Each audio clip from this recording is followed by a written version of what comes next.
Welcome to Creative Power, a podcast designed to help you claim the full spectrum of your creative potential.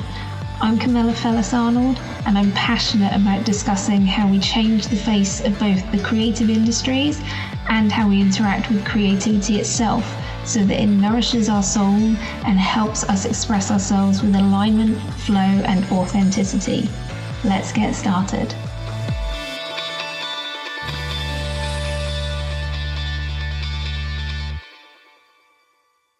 Welcome to episode 5 of Creative Power. As this is the last episode before Christmas, I wanted to talk about creativity in terms of it being a practice in mindfulness, because it's been a really tough year living through a pandemic, and we could all do with a bit of downtime. And I hope that you are going to be able to take some time out over this holiday season to unwind and spend some time with your loved ones. And perhaps this episode will give you some ideas of how to explore creativity in a fun, relaxing, and mindful way. Now, mindfulness has become a bit of a buzzword, but if you don't know what it means, in a nutshell, it's a state of non-judgmental awareness of the present moment. And often people associate mindfulness with meditation, although I'd like to add that it's not exclusively just meditation.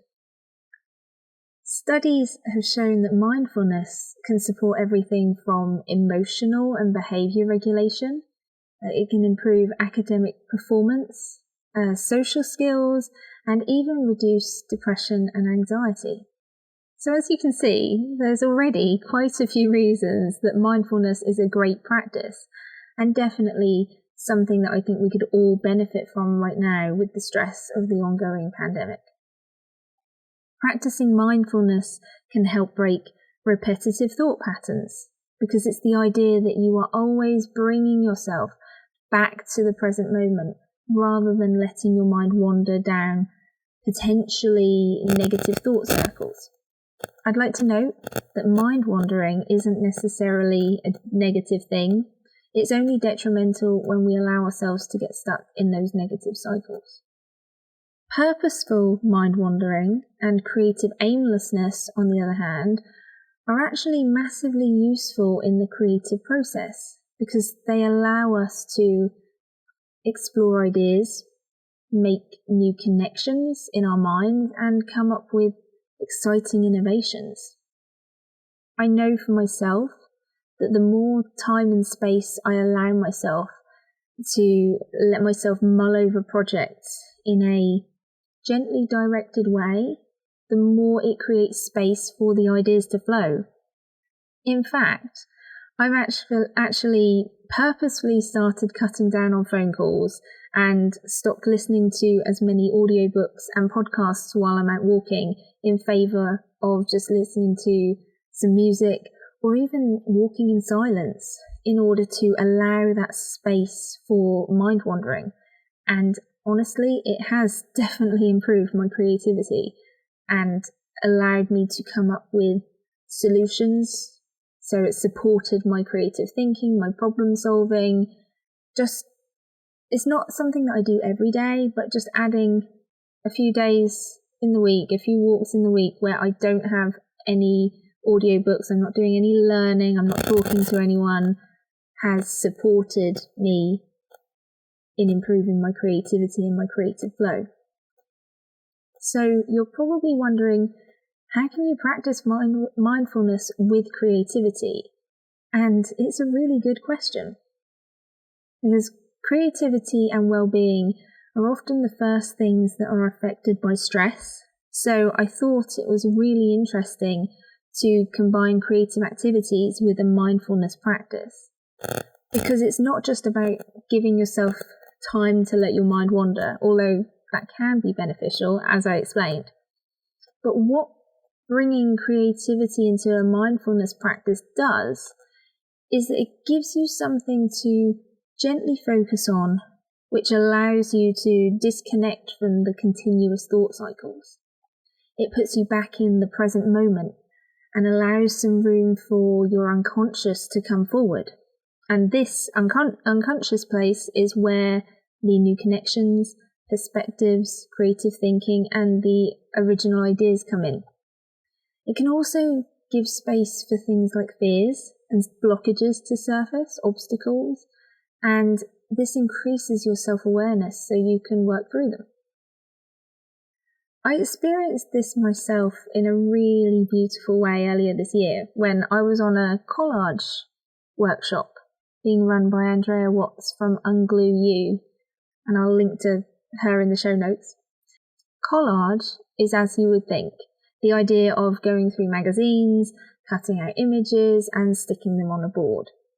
Now, because of COVID, Andrea is running the collage workshops online, so there is a little bit of learning to get used to the collaging software, but the effect is the same. You are cutting out images, words, etc., and you're creating a board that tells a story by the end of it. But what made this workshop revolutionary for me and got me interested in the mindfulness aspect of it was that the whole experience was done while listening to an instrumental playlist Andrea has curated. Now, in my personal practice, I tend to work in silence because I found that listening to anything with words like the radio or music is just far too distracting. I end up not getting anything done because I'm far too busy having my own sing-along or dance party in my chair. Equally, working from home means that I've only got the hum of my computer and the occasional bark of my dogs in the background rather than listening to the daily sounds of a studio or work environment. So I've got pretty used to working in silence, and I do realise that this differs for every person. But the playlist for this collage workshop was a surprise for me, because what it did was it put me into this meditative state. The constant chatter of thoughts stopped, and I was happily going through the images, cropping whatever stood out to me without wondering why or questioning the choice. I was simply reacting to the feeling. When I looked at an image, did it feel like, yes, I want to save that image for my collage, even if I don't know why? So if it did, I followed that feeling. And we did the same process with this playlist for curating our collage from those saved images, so narrowing down and refining. It was very zen. And what enhanced it for me was listening with earphones too. So although it was online, we had several people in the Zoom room, I'd forgotten anyone else was there but me and the music and the images. My resulting collage spoke very deeply to me and highlighted some interesting things on my chosen topic, and I found it a very profound experience, even though I have collaged what feels like 100 times over the years. But this one really stood out. And just as an aside, I'll link to Andrea's website in the show notes, so if you are interested in her collaging workshop, you can find it there and you won't regret it. And personally, I'm definitely planning on training with her in the process so that I can facilitate the workshop myself in the future, because it was so useful. It was so insightful in many different ways. What's most interesting though is that a couple of days later I was struggling to focus while working on a completely different project. I tried everything, the usual things.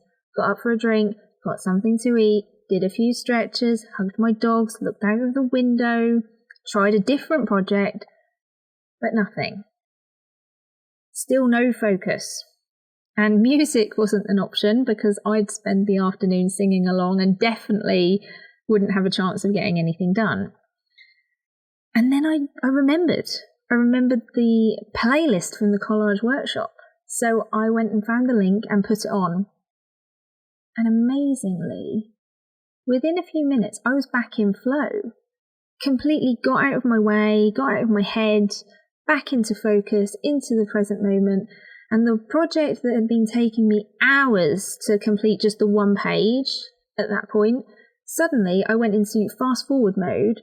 And in the blink of an eye, within an hour, I had so many pages done, and I'd honestly spent like a whole morning, hours upon hours, trying to do one page, and then within an hour, multiple pages, all finished. Since then, when I'm stuck for ideas or can't concentrate on what I want to be doing because I'm stuck in a thought loop, I've gone back to that playlist, and also I've started creating my own playlists to help develop my own creative mindfulness practice. And this episode, I want to share with you how you can do the same. So, number 1, pick your activity, but keep it really simple.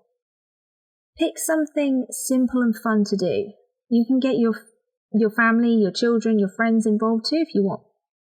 It could be colouring book, drawing Zentangles. If you like writing, how about doing some journaling, automatic writing, or even morning pages? There's vision boarding, collaging, as I mentioned, scrapbooking. You could even, it's nearly Christmas, so you could use Christmas cards for collaging or scrapbooking. You might like to do other kinds of paper crafts, and there's plenty of options that are really simple to get started with, like paper cutting or origami. Or maybe you'd like to do some baking or make salt dough ornaments. The mixing and the kneading of the dough can be very meditative actions to do. Or perhaps you want to do something outdoors, like a walking meditation or even forest bathing. In fact, you could try lots of these ideas and see what different outcomes they bring, because most of the suggestions that I've listed, and this is the crucial part, they don't require much in the way of equipment, knowledge, or skill. So why not give them all a whirl and see what works for you? Most importantly though, remember that these aren't for public consumption. They are purely activities for you to unwind, to be creative, and to practice mindfulness. Most of all, don't forget to keep them simple, because the more complex they are, the more you'll start to overthink what you're doing, and we don't want that. The whole point of this is to get ourselves out of our heads. Number 2, sound is important. It doesn't have to be a playlist that you've spent hours curating, but be aware of the noise around you, and that is part of the mindfulness practice. If you are doing a walking meditation, for example, what can you hear? Now, I actually learnt as part of a 5-4-3-2-1 grounding technique for anxiety. It's a technique to help you acknowledge 5 things you can see around you, 4 things you can touch, 3 things you can hear, 2 things you can smell, and 1 thing you can taste. So you could actually use that as part of your mindfulness practice to bring you into the present moment. What are the 5 things you can see, 4 things you can touch, 3, 2, 1. And then if you find yourself getting sidetracked with some other thoughts, 5 things I can see, 4 things I can touch, 3 things I can hear, 2 things I can smell, 1 thing I can taste. Alternatively, you can use music, but I'd recommend opting for something without words, otherwise you'll get really wrapped up in what is being said. So try instrumentals, or even sound effects like falling rain, ocean sounds, or even just white noise. Pick something that isn't going to be stressful though, so perhaps don't listen to storm sound effects if you don't like thunder. The aim is that this is a really relaxing experience to get you out of your head and not trigger your fears. So think about, perhaps you love sitting by the window with a hot chocolate watching the rain fall. So go listen, put some rain falling sound effects on in the background. Number 3, take it slow. Mindfulness is definitely not about rushing. Block out time in your day to do this and give yourself an hour extra. Slow everything right down. Make your movements slow, deliberate, intentional. Feel your body as you make a move. Feel into the energy of the room. Mindfulness is about present moment awareness. So feel into all of that every second. And every time that you feel your mind wandering off to worry about what you've got to cook for dinner or how much time you've got before you need to go out, take a deep breath, let the thought go. Come back to the present moment, feel the pen in your hand, feel the paper beneath your fingers, the earth beneath your feet. Practice that 5, 4, 3, 2, 1 grounding technique that I mentioned earlier, and bring yourself back into that present moment. Above all, be kind to yourself. The idea of this is to help you break out of those negative thought patterns. So stop that negative self-talk right now.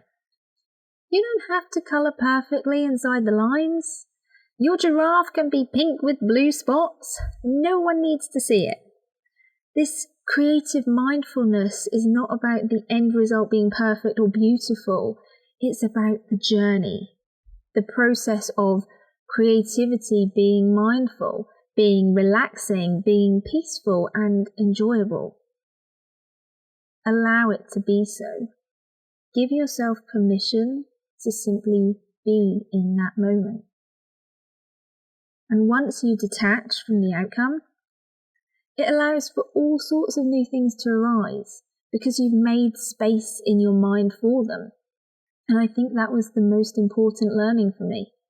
We try and force things far too much, but when you just allow yourself to act and be without worrying about it meaning something, it creates room for more.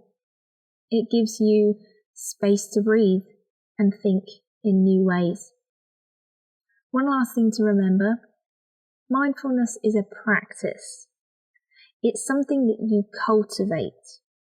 Doing it once and forgetting about it, realizing that it maybe made you feel better for a little while, but then forgetting and not keeping it up. If you want to access some of those benefits that I mentioned earlier, think about how you can build mindfulness into your life as a regular practice. And also, it can be challenging when you start, so allow it to be a practice.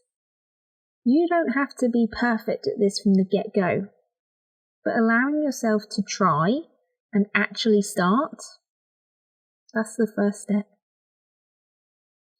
So I hope you find a way to give this a try over the next couple of weeks. I'd love to hear how it works for you and how you feel as a result. Do send me a message or connect with me on social media and let me know. You can find me on LinkedIn, Twitter and Instagram. Search for Camilla Fellis Arnold, or on Twitter search for Camilla Fellis A because my surname is too long, and I will pop up. I'm pretty sure that there's only one of me, so I won't be too hard to find. But do let me know, because I'd love to hear what you experience as a result of this. Good luck with your creative mindfulness practice. And that is it for this episode. Thanks for listening. Enjoy, and I will see you in the new year. Thanks for listening to Creative Power today. If you enjoyed this episode, please share it with your friends and consider leaving a review. To find out more ways you can connect or work with me, please visit www.camillafellisarnold.com/creative power.